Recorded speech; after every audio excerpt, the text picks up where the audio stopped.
بسم الله الرحمن الرحيم، والصلاة والسلام على رسول الله عليه الصلاة والسلام.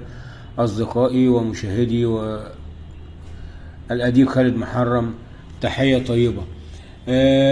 دايما كان الواحد بيسمع ان والده، جده على مر الأيام، البت دي حبيبة أبوها.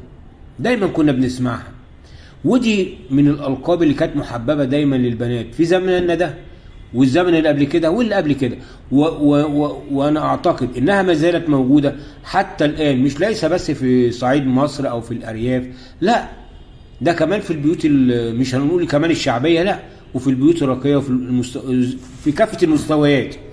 وتلاقي البنت بتدلع لما حد يجي يكلمها ويتقال عنها إن البت دي حبيبة أبوها، كبيرة قوي بالنسبة لها. حتى ايام اجدادنا القدماء المصريين اللقب ده كان محبب برضه، زي النقش اللي قدام حضراتكم اللي انتوا شايفينه ده. بيقول ايه اللي عليها الدايره الخضراء ديت؟ بيقول لك حبيبه ابوها. واحيانا كان بيستخدم اللقب ده كاسم، يعني اسم البنت بيكون ميرتي نس، يعني حبيبه ابوها.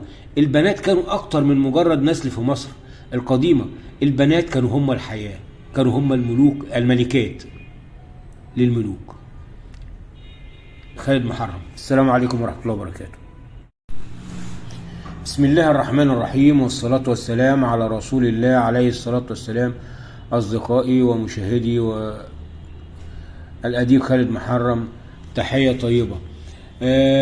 دايما